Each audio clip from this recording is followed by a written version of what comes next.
UP विधानसभा चुनाव जैसे जैसे करीब आ रहे हैं वैसे वैसे बीजेपी प्रत्याशियों को भी जनता के विरोध का सामना करना पड़ रहा है।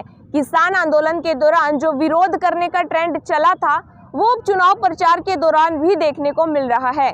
पिछले 10 दिन में 9 ऐसे मामले सामने आए हैं जिसमें बीजेपी प्रत्याशियों को जनता ने वापस दौड़ाया हो।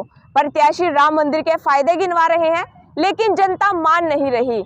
यूपी विधानसभा चुनाव के ताजा हालातों पर हमारी ये स्पेशल रिपोर्ट देखिए। यूपी में कई जगह लोगों द्वारा बीजेपी प्रत्याशियों का विरोध देखने को मिल रहा है। 20 से 30 जनवरी के बीच 9 नेताओं को जनता का विरोध झेलना पड़ा।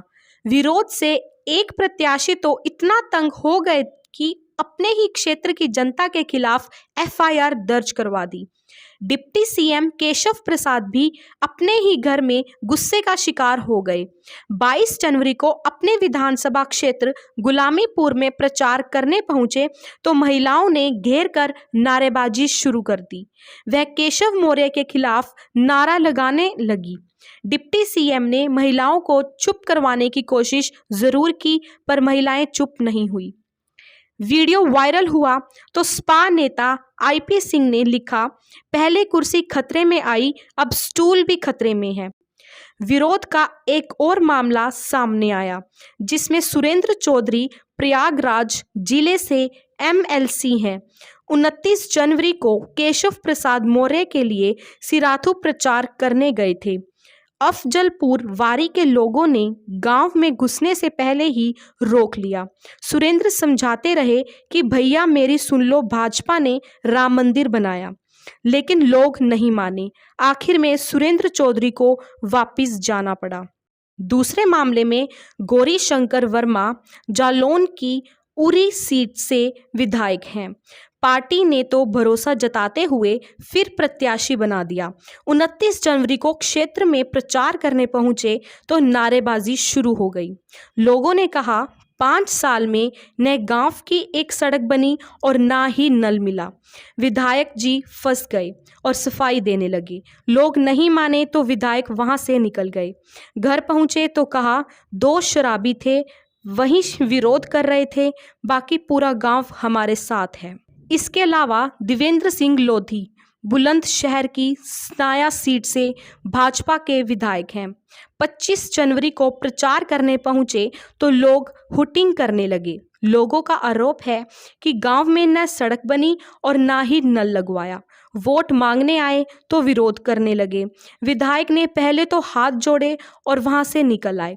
घर आकर मीडिया से कहा, ये हमारे क्षेत्र की जनता है जो मुझे डांटेगी भी और पूछेगी भी, मैं इनको मना लूंगा, यह सभी मुझे ही वोट देंगे। मुजफ्फरनगर की खतौली सीट में भाजपा के विक्रम सैनी विधायक हैं। 20 जनवरी को मनवरपुर गांव में प्रचार करने पहुंचे तो लोगों ने घेर लिया। मुर्दाबाद के नारे लगने लगे। विधायक समझने की कोशिश करते रहे लेकिन जनता नहीं मानी। विक्रम सैनी चले गए। उन्हें फिर 29 जनवरी को चांसमंद गांव में घेर लिया गया। नारेबाजी हुई और काफिले की एक गाड़ी का सामने वाला शीशा तोड़ दिया गया। विधायक को अपने ही क्षेत्र के लोगों पर एफआईआर दर्ज करनी पड़ी। मनिंदर पाल मेरठ की सिविल खास सीट से भाजपा प्रत्याशी हैं। 21 जनवरी को पथौनी गांव में प्रचार करने पहुंचे तो हंगामा हो गया। योगी मोदी जिंदाबाद से ज्यादा जयंत चौधरी जिंदाबाद का नारा लगने लगा। दोनों पार्टियों के बीच हाथापाई की नौबत आ गई।